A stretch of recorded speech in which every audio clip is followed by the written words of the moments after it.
నమస్కారం గురుగారు. నమస్కారం. గురుగారు, అక్టోబర్ మాసంలోని ద్వాదశ రాశుల వారి ఫలితాలు ఏ విధంగా ఉండబోతున్నాయో మాకు తెలియచేయండి గురుగారు. తప్పకుండా అమ్మ. ఓం శ్రీ గురుభ్యో నమః.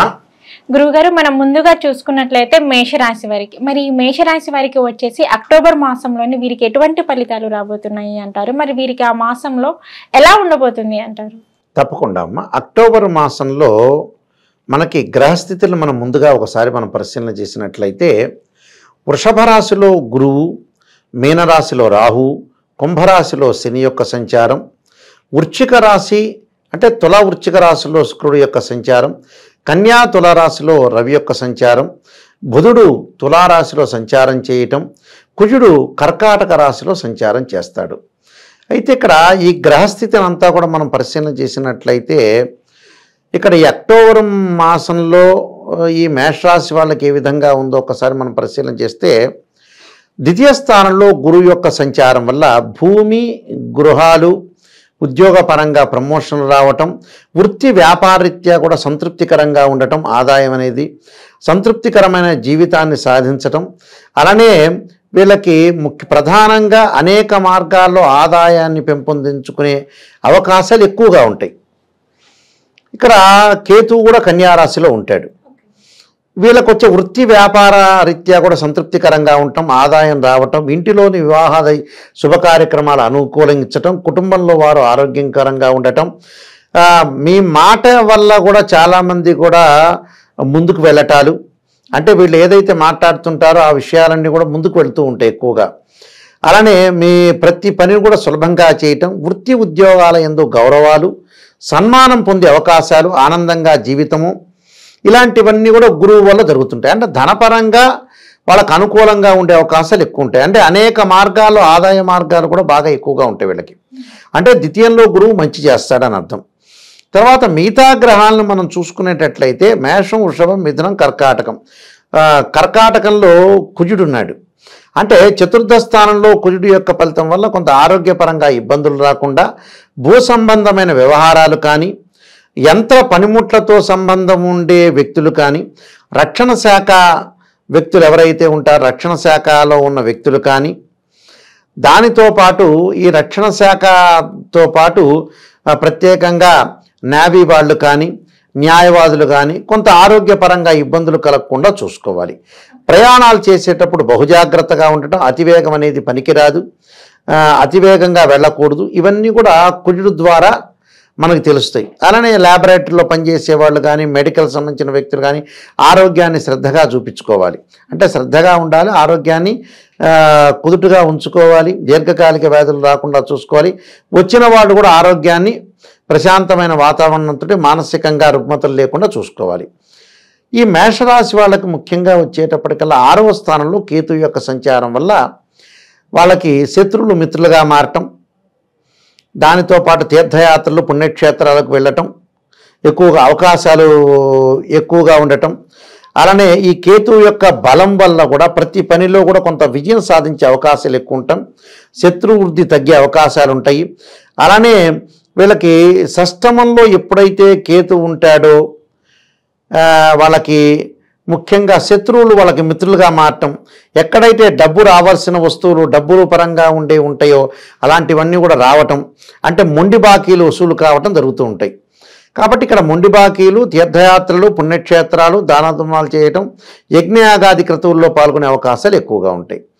ఇక్కడ మిగతా గ్రహాలని మనం చూసుకునేటట్టయితే లాభంలో శని వక్రస్థితిలో ఉండటం వల్ల ఏదైనా సరే కొన్ని ఆలోచనల విషయాల్లో పరస్పర అవగాహన అనేది చాలా ముఖ్యం. కానీ అన్ని విషయాలు కూడా అధికారులతో చర్చించకుండా ఉండటం మంచిది.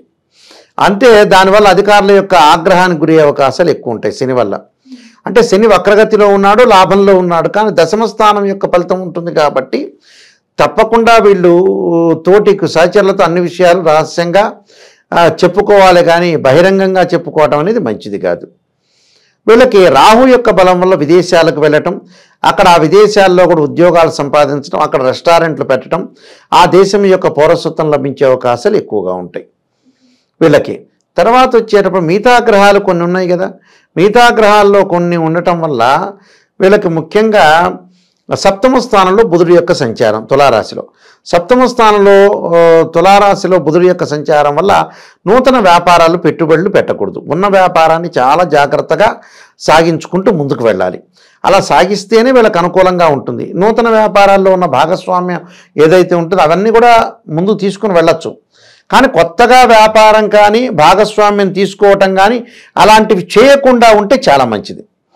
దానివల్ల కొన్ని ఇబ్బందికరమైన వాతావరణాలు ఉన్నాయి కాబట్టి ఉన్న వ్యాపారాన్ని చాలా జాగ్రత్తగా చేసుకుని ముందుకు వెళ్ళాలి. ఉద్యోగపరంగా ఇబ్బందులు, నిరుద్యోగులకు మంచి ఉద్యోగాలు వస్తాయి, విదేశాలకు వెళ్ళటం కూడా జరుగుతుంది. ఉన్న వ్యాపారం కూడా బాగా సాగుతుంది, కానీ కొత్త వ్యాపారాన్ని మనం ప్రారంభం చేయకూడదు.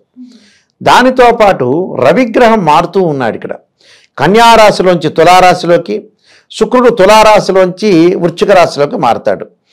అప్పుడు మరి మేషరాశి వాళ్ళకి ఇక్కడ 6వ స్థానం రవి యొక్క సంచారం, సప్తమంలో కూడా రవి యొక్క సంచారం ఉంటాడు. 6వ స్థానంలో రవి యొక్క సంచారం అక్టోబర్ మధ్యలో వరకు ఉంటారు, అంటే 15 రోజుల పాటు ఉంటాడు. తర్వాత మళ్ళీ వచ్చేటప్పటికల్లా మనకి సప్తమ స్థానంలో రవి వస్తాడు. షష్టమ స్థానం రవి ఉన్నప్పుడు అనుకూలంగా ఉంటుంది. ఎలాంటి అనుకూలంగా ఉంటాయి? ఉద్యోగ భద్రత ఉంటుంది, ఉద్యోగంలో ప్రమోషన్లు వస్తాయి, అనుకున్న పనులన్నీ కూడా సక్సెస్ చేస్తుంటారు వాళ్ళు.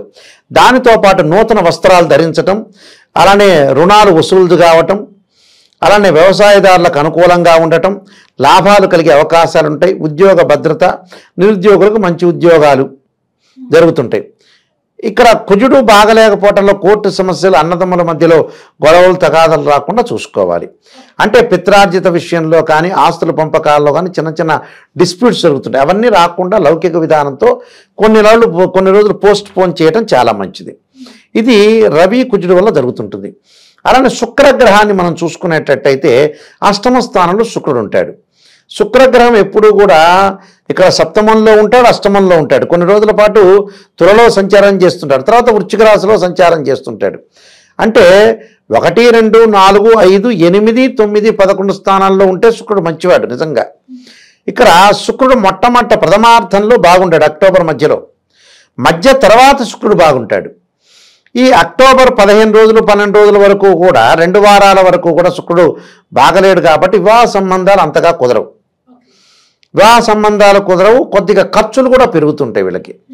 ఆ 12 రోజులు 15 రోజుల వరకు ఖర్చులు తగ్గించుకోవాలి, కొంత పొదుపు పాటించుకోవాలి. తర్వాత అక్టోబరు 2 వారాల తర్వాత మిగతా 2 వారాలు ఉంటాయి కదా, అప్పుడు వివాహ సంబంధాలు కుదరటం ఒకటి, ఆనందంగా జీవించటం ఒకటి, దానితో పాటు కొంత పెంపుడు జంతువులను పెంచుకోవటం, దాంతోపాటు వీళ్ళకి ఏదైతే పని చేయాలనుకుంటున్నారో ఆ పని ఆసక్తికరంగా చేస్తుంటారు. అంటే మన శ్రద్ధతో చేయటం అనేది చాలా ఇంపార్టెంట్. ఇక్కడ మన శ్రద్ధతో చేసామనుకోండి అన్నీ కూడా మనకు జరుగుతాయి, విజయం లభిస్తుంది. వివాహాది శుభ కార్యక్రమాలు జరిగే అవకాశాలు ఉంటాయి, మంచి సంతానం కలగటం ఒకటి, తర్వాత ఆహ్లాదకరంగా ఉండటం, ఆహ్లాదకరంగానే కాదు ఈర్ష్యాద్వేషాలు తగ్గటం ఒకటి, ఆనందంగా జీవించటం ఒకటి. అంటే ఇలాంటి సంఘటనలన్నీ కూడా జరుగుతాయి. ప్రయాణాల్లో కూడా బాగుంటుంది వాళ్ళకి. అంటే ఎమినెంట్ స్కాలర్స్ తోటి బాగా పరిచయాలు పెరుగుతుంటాయి. అందువల్ల శుక్రగ్రహం వల్ల అనుకూలమైన పరిస్థితులు బాగా ఎక్కువ ఉంటాయి. విద్యార్థులకు కూడా పరీక్షల్లో మంచి ఉత్తీర్ణత సాధించడం, పోటీ పరీక్షల్లో కూడా విజయం సాధిస్తాడు. గురువు బాగున్నాడు కదా, గురువు బాగుండటం వల్ల అనుకూలమైన ఫలితాలు ఉంటాయి. అంటే కొద్దిగా కాన్సన్ట్రేషన్ చేయాలి. స్త్రీలకు వచ్చే ఉన్నతమైన అభిప్రాయాలు, రకరకాలుగా నేను చేయాలి, ఒక సాధించాలి, ఒక అంబిషన్ చేసుకోవాలని ఒక ఆలోచనలతోటి ముందుకు వెళ్ళటం, ఉద్యోగస్తుల గౌరవ సన్మానాలు జరిగే అవకాశాలు ఎక్కువగా ఉంటాయి. కొన్ని పరిహారాలు చేసుకుని ముందుకెళ్తే సరిపోతుందమ్మా.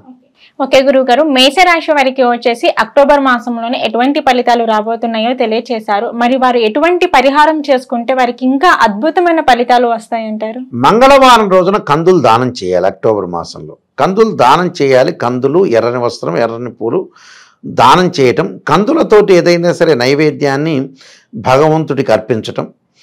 దాంతోపాటు చక్కగా వాళ్ళు చేయాల్సింది ఏంటంటే అంగారకాయుధ్మే శక్తి హస్తాయి ధీమే తన్నో భౌమ ప్రచోదయాత్ అనే మంత్రాలు. రుణబాధలున్న వాళ్ళు బెల్లాన్ని దానం చేయాలి, గుడదానం అంటారు, ఆ దానం చేయాలి.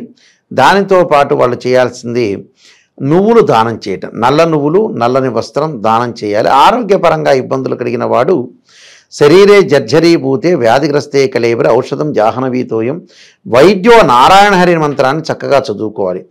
ఏదైతే జీవితంలో నెగిటివ్ ఉంటుందో నిజాన్ని తెలుసుకొని పాజిటివ్కి వెళ్తేనే వాళ్ళు మంచిగా ఉండే అవకాశాలు ఎక్కువ ఉంటాయి. ఎందుకంటే ఎప్పుడు కూడా అబద్ధాల ఛాయలో ఉండకూడదు, మనిషిని ఓపెన్గా మాట్లాడాలి. అందువల్ల కొన్ని గ్రహాలు వీళ్ళకి గురువు బాగున్నాడు, అలానే శుక్రగ్రహము 2 వారాల తర్వాత బాగుంటాడు, 2 వారాల తర్వాత రవిగ్రహం బాగుంటాడు, కేతువు బాగుంటాడు. బాగలేనివి ఏంటి? శని పెద్దగా అనుకూలంగా ఉంటాడు, రాహు పెద్దగా అనుకూలంగా ఉంటాడు, కుజుడు బాగల. అంటే ఈ గ్రహాల్ని మనం ప్రసన్నం చేసుకోవాలి అంటే నవగ్రహాల యొక్క ప్రదర్శన చేయాలి.